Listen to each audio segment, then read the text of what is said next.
네, 하나님 말씀은 창세기 3장 14절에서 24절까지 우리 한 절씩 교독하겠습니다. 14절을 제가 먼저 읽겠습니다. 여호와 하나님이 뱀에게 이르시되 내가 이렇게 하였으니 내가 모든 가축과 들의 모든 짐승보다 더욱 저주를 받아 배로 다니고 살아있는 동안 흙을 먹을지니라.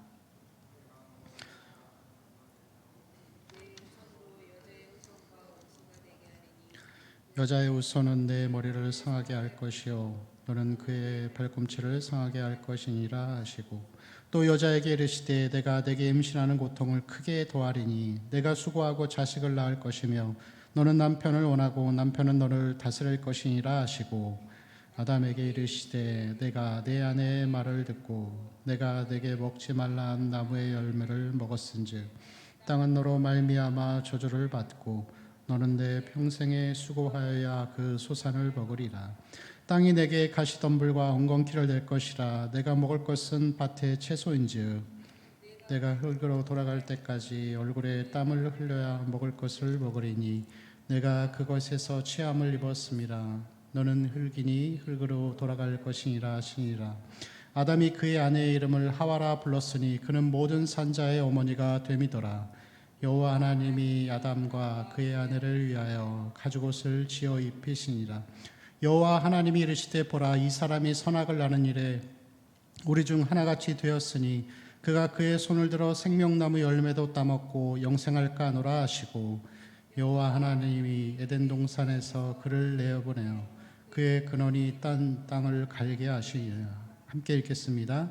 이같이 하나님이 그 사람을 쫓아내시고 에덴 동산 동쪽에 그룹들과 두루 도는 불칼을 두어 생명나무의 길을 지키게 하시니라. 아멘. 이 3장의 말씀 가운데에서 지난 시간에 우리가 살펴본 대로 이 하나님의 말씀에 불순종하여 선악과를 따먹은 이 사람들에게 하나님은 여러 가지 죄의 결과들을 보여주십니다.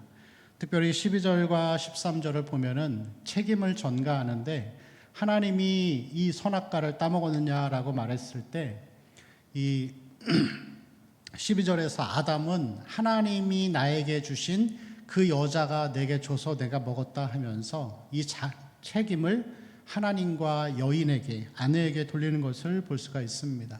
그리고 13절 말씀에서 보면은 이 여자 하와는 그 뱀이 나를 깨물어 먹었다이다 하면서 또 자기의 책임을 자기에게 돌리지 아니하고 이 뱀에게 돌리는 것을 볼 수가 있습니다.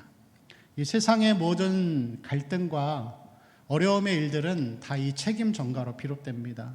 부부의 관계도 그렇고 사람들과의 관계도 그렇고 이 나라와 국가 간의 모든 이 분쟁과 전쟁의 요인도 이 결국에는 네가 먼저 잘못했다라는 것에서 시작되는 것을 볼 수가 있습니다.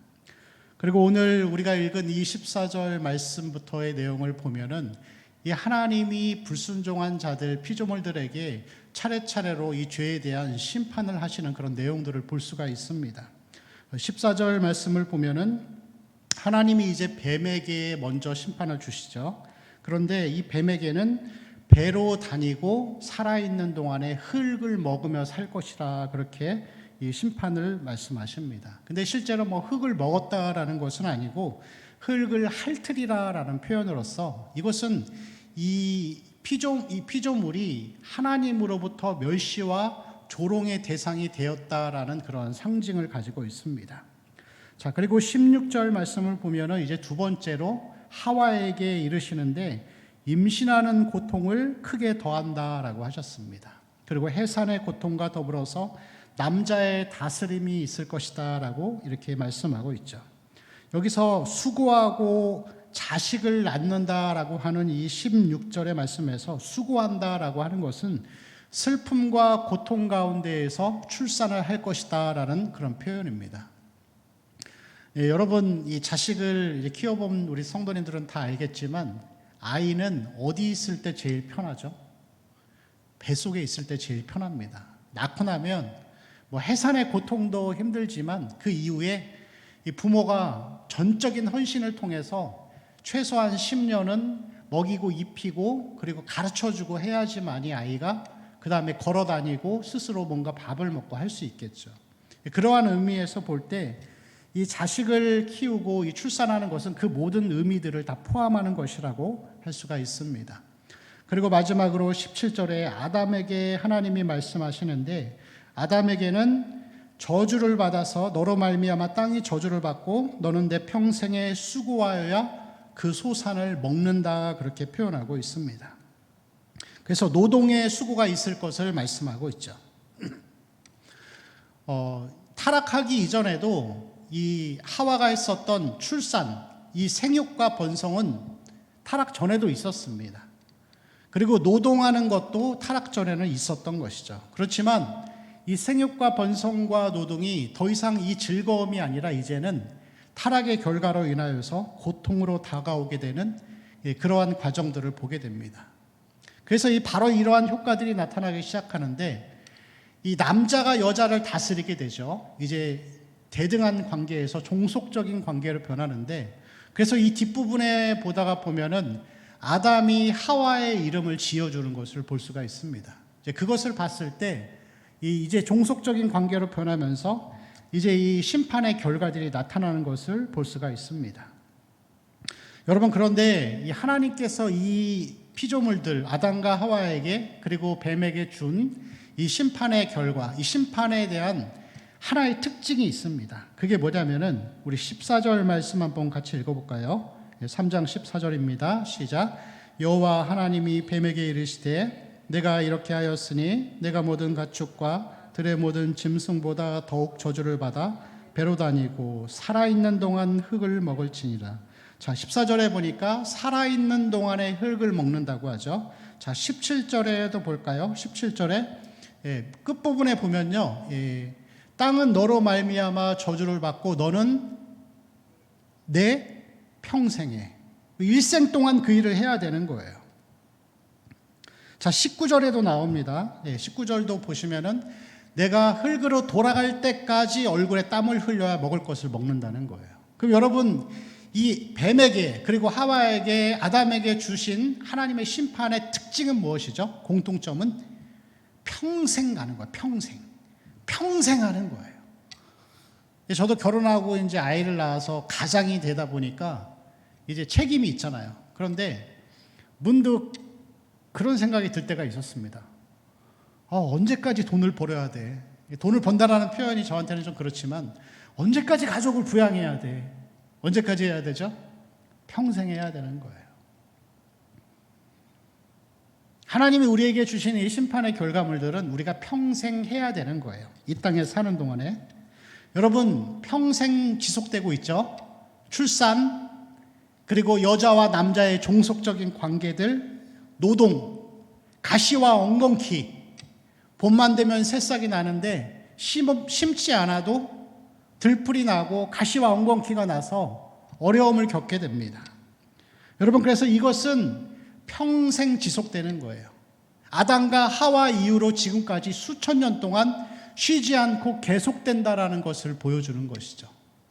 그게 여러분 하나님의 심판의 결과라고 할 수가 있습니다.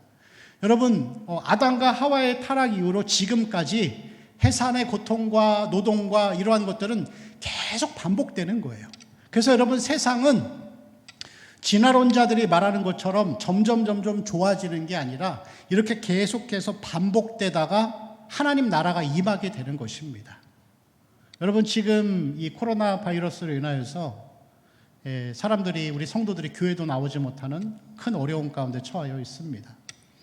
여러분, 그런데 이러한 바이러스는 또 발생될 것이에요. 종식되고 나면 이 세계보건기구인 WHO에서 가장 두려워하는 질병이 뭐냐면은 바이러스입니다. 언제 이것이 변이가 또 나타나서 사람들과 세계에 있는 모든 나라들을 공포에 빠뜨릴지 모르는 거예요. 그리고 이것은 여러분, 인류가 이 땅의 죄 가운데에서 존재하는 동안에는 계속해서 진행되고 반복된다라는 것을 분명히 오늘 성경이 우리에게 말씀하고 있습니다. 여러분, 그렇지만 이 3장 전체의 말씀은 심판과 고통을 말하는 끔찍한 내용들을 담고 있지만 이 3장 전체의 내용을 보다가 보면은 이 3장의 내용은 심판과 하나님의 저주가 아니라 하나님의 사랑과 은혜라는 것을 우리는 알 수가 있습니다. 그래서 가죽옷을 지어 입히시고 그들에게 소망을 주시는 그러한 내용들을 볼 수가 있죠. 여러분, 이 하나님의 심판이 얼마나 지속된다고요? 인류 역사가 시작된 이후로 예수님이 오실 때까지 계속 반복되는 거예요.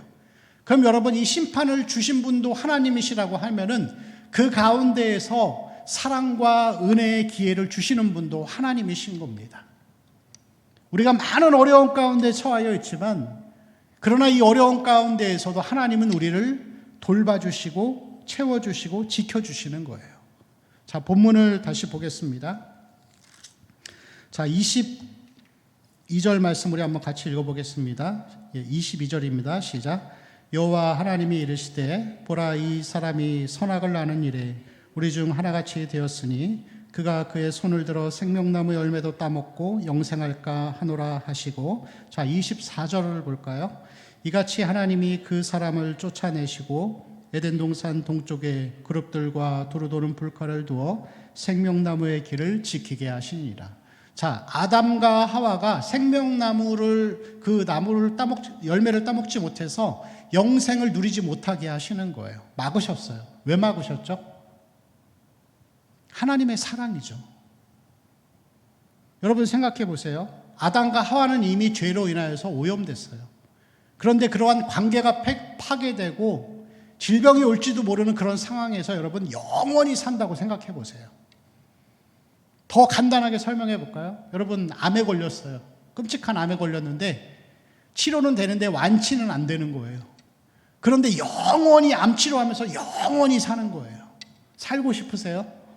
안 살고 싶죠. 하나님이 그러한 끔찍한 고통이 끝나게 하시기 위해서 미리 그 길을 막으신 것이라고 할 수가 있습니다. 여러분, 그렇다고 한다면은 이 심판이 무한적으로 반복된다라고 하면은 이제는 생명나무의 길을 막으셔서 끝나게 하는 때가 있어요. 그때가 언제이죠? 예수 그리스도의 오심을 통하여서 그렇게 하시는 것입니다.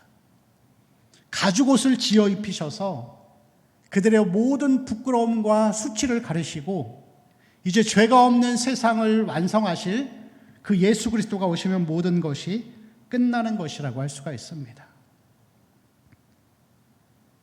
여러분, 우리는 하나님의 사랑을 입은 자들입니다. 하나님이 우리를 어떠한 상황 가운데에서도 인도하시고 보호해 주십니다. 비록 아담과 하와가 불순종으로 말미암아서 죽음이라는 끔찍한 운명을 맞이하게 되었지만, 그럼에도 불구하고 하나님께서는 예수 그리스도를 보내셔서 우리를 지켜주시고 보호해 주시고 또 구원해 주신 그것을 우리는 그 은혜를 누리면서 살아야 할 줄로 믿습니다. 갈라디아서 3장 26절에서 27절까지의 말씀을 보면은 이런 말씀이 기록되어 있습니다. 우리 같이 한번 갈라디아서 말씀 읽어보겠습니다. 26절 시작. 너희가 다 믿음으로 말미암아 누구든지 그리스도와 합하기 위하여 세례를 받은 자는 그리스도로 옷 입었느니라. 아멘. 26절에 보니까 그리스도 예수 안에서 하나님의 아들이 되었다라고 설명하고, 또 27절에서는 그리스도로 옷 입었다 그렇게 표현하고 있습니다. 여러분, 비록 이 형벌은 계속되고 우리는 마지막에 죽게 되지만, 그러나 우리는 이 죽음이 끝이 아니라 그리스도의 옷으로 옷 입혀졌고 하나님의 아들과 또 자녀가 되었고 영생을 누리는 삶을 보장받게 되었습니다.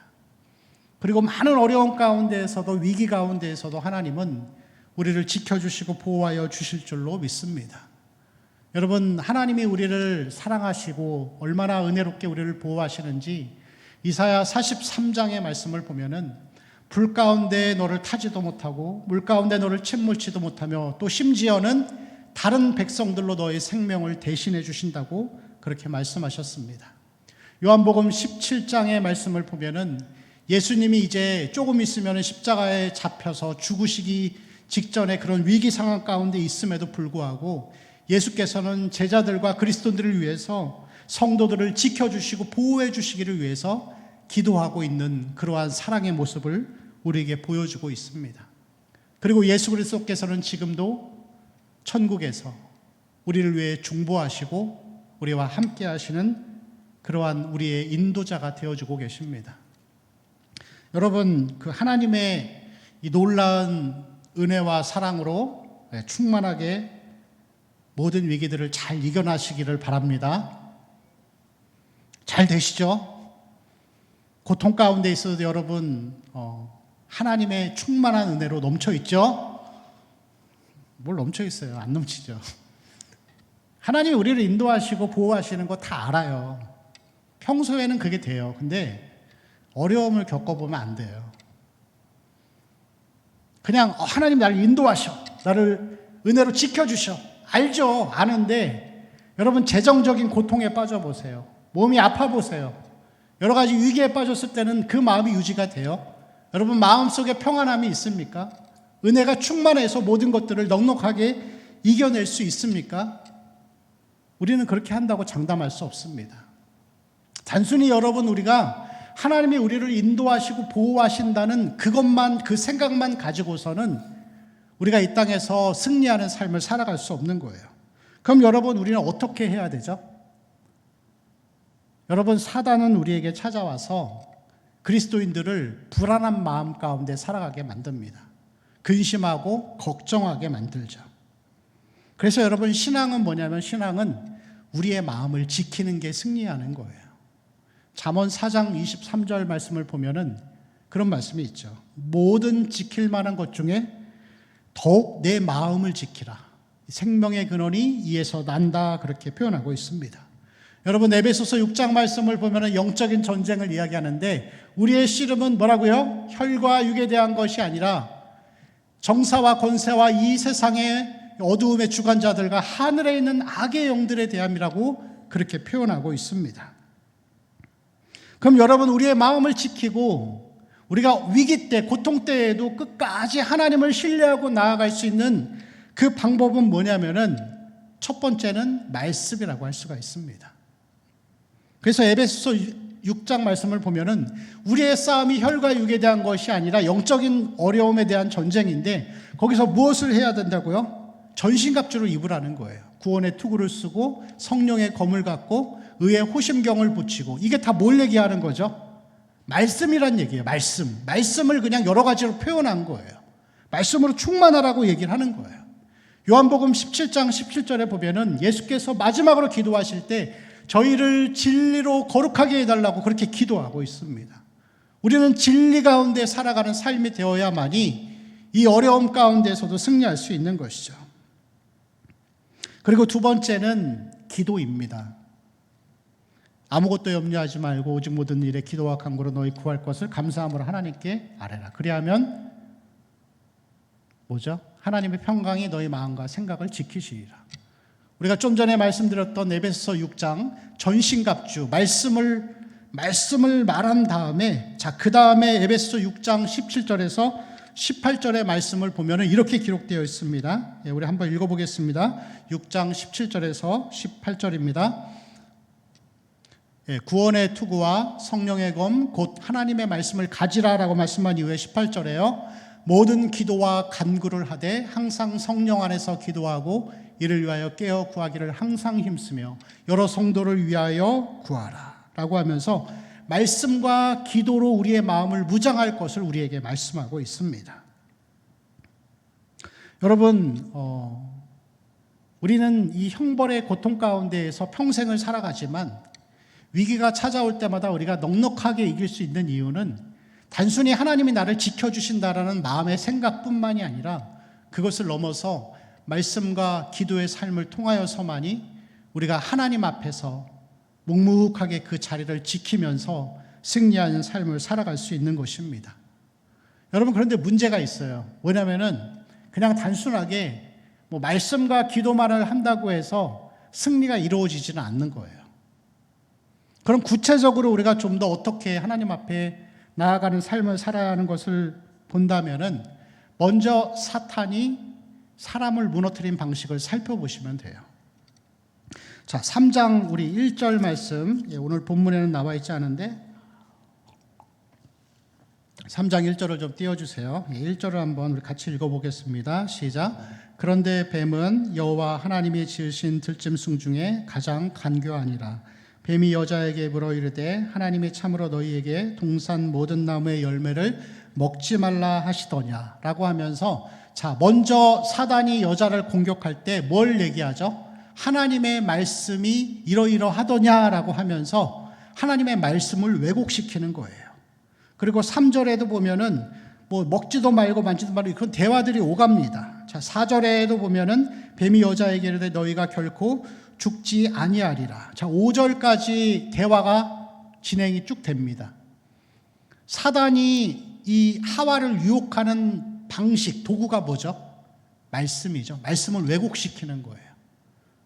그리고 말씀을 왜곡시킨 다음에 이제 지성의 혼란이 오니까, 자, 6절 말씀에 이 하와가 그렇게 표현하죠. 여자가 그 나무를 본즉 어떻다고요? 먹음직도 하고 보암직도 하고 지혜롭게 할 만큼 탐스럽기도 한 거예요. 뭘로 그걸 느끼죠, 여러분? 먹음직도 하고 마음으로 느낀 거예요. 그럼 여러분, 하와는 이미 이 상태는 먹으면 안 되는데 하는데, 사단이 주는 그 말에 속아서 이제 지성이 혼란을 일으키고 그 가운데에서 감정이 지성을 지배하는 거예요. 먹으면 안 되는데 하는데 그냥 먹은 거예요. 자, 그리고 그 6절 뒷부분에 보면은 여자가 그 열매를 어떻게 했다고요? 따서 먹었어요. 실행을 한 거예요. 여러분, 무슨 얘기를 하는 거냐면은, 하나님이 지으신 우리 사람이라는 존재는 인격을 갖고 있어요. 그 인격은 뭐냐면은 머리, 지성과 감정과 행동, 의지가 있는 거예요. 근데 사단이 사람을 공격하고 영적으로 무너뜨리는 방식은 뭐냐면은 지성과 감정을 바꾸게 만드는 거예요. 머리로는 하면 안 돼라고 생각하는데 감정이 더 커져서 지성을 이겨버리는 거예요. 여러분, 사람들과의 관계에서 서로 대화를 나누다가 의견이 충돌돼요. 그럼 이제 조금씩 의견이 틀어지면서 마음이 안 맞으니까 화가 나는 거예요. 싸우기 시작해요. 근데 여러분, 싸우다 보면은 막 욕도 나오고 정말 세상 사람들은 심하면은 폭력을 행사하기도 하는 거예요. 그럼 여러분, 폭력을 행사하면 어떤 결과가 벌어지죠? 법적인 체제를 받겠죠. 근데 그걸 알면서도 머리로서는 안 된다라고 하는데 감정이 지성을 압도해 버리는 거예요. 사단은 우리가 하나님의 인격 안에서 하나님의 인격을 가지고 태어난 존재라는 것을 알기 때문에 그렇게 공격하는 거예요. 그래서 여러분, 시편 1편의 말씀도 보면은 복 있는 사람들은 그 다음에 뭐죠? 악인들이 꾀를 쫓죠. 꾀를 먼저 머리로 생각한 다음에 그 다음에 오만한 자의 자리에 서는 거예요. 머리로 먼저 생각한 다음에 마음으로 품고서 가다가 서서 오만한 자의 자리에 앉아서 죄를 짓기 시작하는 거예요. 지성과 감정과 의지를 통하여서 그렇게 행하는 것입니다. 그게 모든 여러분 사람들의 죄를 짓는 방식이에요. 여러분, 이단이나 독재자들이 말도 안 되는 말을 계속하지만 그게 왜 넘어가는지 아세요? 같은 말도 계속되면은 그게 사실로 믿어지는 거예요.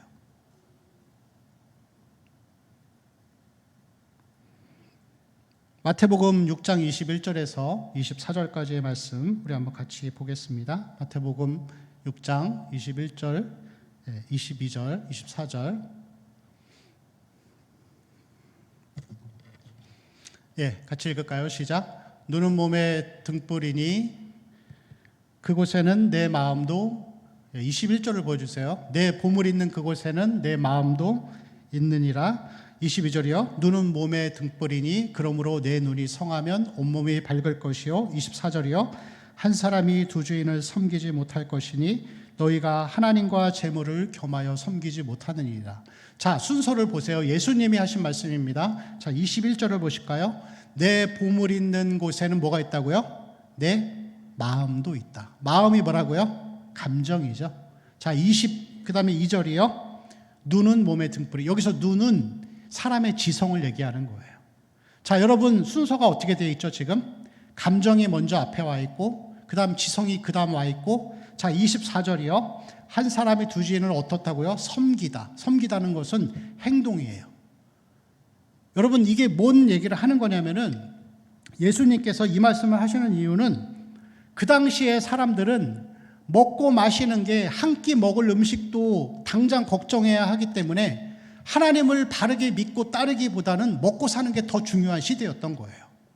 그런데 예수님께서는 뭐라고 말씀하시냐면 이 지금 마태복음 6장의 21절부터 24절의 말씀을 하신 다음에 그 다음 무슨 말씀하시냐면은 공중의 새를 봐라, 들의 백합화를 봐라, 생각해봐라. 순서를 바로 다시 정하라는 거예요. 생각해봐라. 하나님이 저러한 들풀도 다 관리하시고 공중의 새도 먹이시고 입히시거든. 하물며 너희일까 보냐 하면서 그 다음에 뭐라고 말씀하시죠? 먼저 그의 나라와 의를 구하라. 그리하면 이 모든 것을 너희에게 더하시리라. 그렇게 말씀하는 것을 볼 수가 있습니다.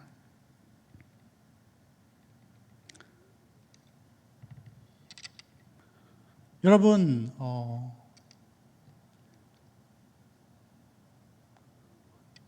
우리가 단순하게 이 사단이 공격한 이 방식을 따라서 사람의 지성과 정서와 의지에 혼란을 일으키게 했다면은, 그럼 우리는 어떻게 살아야 하냐면은 이 영적인 고통과 공격 가운데 우리가 승리하며 살기 위해서는 인격의 삶, 지성과 정서와 의지를 바르게 다시 드리는 예배의 자리에 서라고 말씀드리는 것입니다.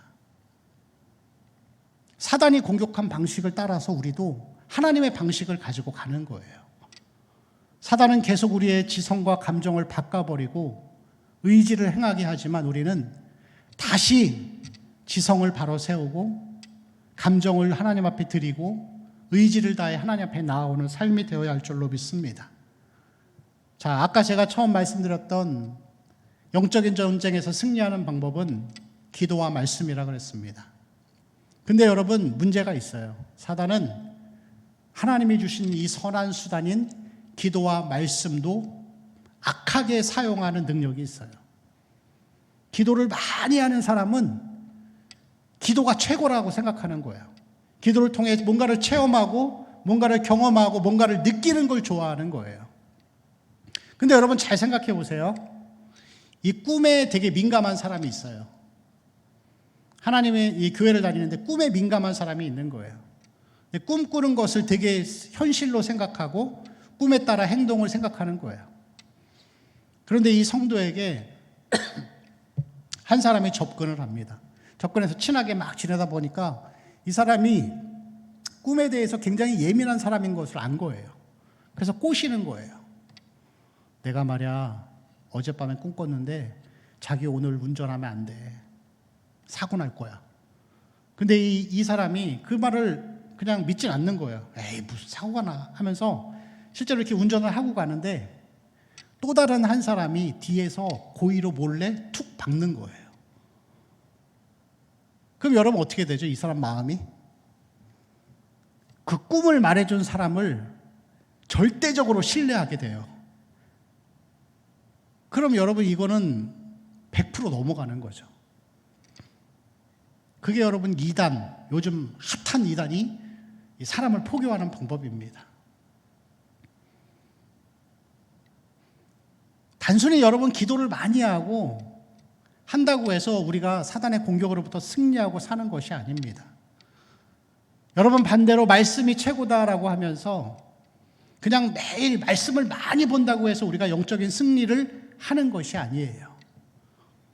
그것은 여러분 사람을 지적으로 교만하게 만들 수밖에 없습니다. 이것을 뭐라 그러냐면은 신학적으로 주지주의라 그래요. 지성이 최고다. 아니면 주정주의, 감정이 최고다. 경험이 최고다. 체험이 최고다라고 하는 거예요. 그렇지만 여러분 정말로 우리가 이 사단의 공격과 어려움 가운데 우리의 마음을 지키고 승리하기 위한 유일한 방법은 지성과 정서와 의지를 다해서 드리는 예배를 통해서만이 우리는 승리하는 삶을 살아갈 수 있는 거예요. 인격이신 하나님을 만나는 게 그게 예배라고 할 수 있습니다. 지식이 전부라고요? 여러분 교회가 많은 성경 공부를 합니다. 양육도 하죠. 근데 저는 별로 양육은 그렇게 좋아하지 않습니다. 왜냐하면 양육을 통해서 하나님을 인격적으로 만나는 경우는 별로 없어요. 그냥 예배 드리는 자들에게 조금 더 신학적으로 탄탄하게 만들어주기 위해서 하는 것이 성경 공부이고 양육이지, 그것이 여러분 주가 되는 것은 아니라는 것이죠. 그렇다고 한다면 여러분, 우리가 이 땅에서 승리하며 살아갈 수 있는 유일한 길은 하나님을 인격적으로 만나는 예배를 드리는 거예요. 사단이 하와에게 찾아와서 지성과 감정을 뒤섞어버리고 의지를 행하게 했다면, 우리도 역시 인격적인 만남인 예배를 통해서 우리의 지성과 정서와 의지를 바르게 세우고 매일의 예배 가운데에서 하나님을 만나고 하나님과 인격적으로 교제하는 이 참 교제의 시간들이 있을 때, 여러분, 우리는 이 땅에서 평안의 마음으로 든든하게 살아갈 수 있는 것입니다. 여러분, 이번 이러한 일들을 통하여서 많이 깨달으신 것이 있을 것이에요. 예배한다는 것 자체가 얼마나 소중한 것인가를 여러분 느껴봤을 것입니다. 저도 살면서 성도들한테 교회 오지 말라고 말해본 적 처음입니다. 있을 수 없었던 일이에요. 그럼 여러분, 우리는 예배를 더 소중히 여기고 이 예배를 통하여서 하나님을 지성과 정서와 의지를 다해서 하나님과 인격적으로 만나는 그 은혜의 시간들을 사모하며 매일매일의 삶이 그렇게 살아야 할 줄로 믿습니다. 가정에서 우리 예배하고 있는 우리 성도님들, 예배라는 것이 꼭 교회에서만 할 수 있는 것은 아닙니다. 여러분, 가정에서도 혼자 예배할 수 있어요. 제가 방법을 가르쳐 드릴게요. 찬송을 한 곡 불러주세요. 그리고 성경의 한 장을 선택해서 한 장을 조용히 묵상하면서 그 다음에 한 5분 정도 이 말씀이 나에게 주시는 의미가 무엇인지를 생각해 보는 거예요. 그리고 기도하세요. 한 3, 4분 정도 기도하시고 기도 가운데 결단하며 나아가는 것입니다. 뭐 예배가 다른 건가요? 그것을 통해서 여러분, 가정에서 매일매일 하나님을 예배하는 삶을 통해서 지성과 감정과 의지를 바르게 세워가는 자들이 이 땅에서 승리하며 살아갈 수 있는 것입니다. 우리 성도들의 삶이 그래야 할 줄로 믿습니다. 여러분, 집에서 하는 것도 기도이고 예배이고 하나님 앞에 인격적으로 나아가는 삶이 되는 것입니다. 여러분, 지금도 여전히 사탄은 하와를 무너뜨린 것처럼 사람의 지성과 감정을 순위를 바꿔버리고 우리의 마음을 불안하게 만들고 고통 가운데 살아가도록 만듭니다. 그렇지만 여러분, 우리가 승리할 수 있는 유일한 이유는 첫사람 아담은 실패하였지만 둘째 아담이었던 예수 그리스도는 죄와 사망과 죽음의 권세를 물리치시고 승리를 우리에게 주셨습니다. 그 예수 그리스도를 신뢰하면서 하나님을 예배하는 삶으로 나아가시기를 바랍니다. 말씀을 통하여, 기도를 통하여, 찬송을 통하여서 여러분, 집에서 예배할 수 있고 집에서 기도할 수 있는 사람은 어디 가서도 예배할 수 있습니다. 그 예배의 삶이 오히려 이 어려움의 시대에 더 소중한 가치로 여겨지고 또 그것을 더 소중하게 생각하면서 하나님 앞에 매일매일 예배하는 우리 성도님들의 삶이 되시기를 축원합니다. 같이 기도하겠습니다. 우리 하나님 앞에 기도하실 때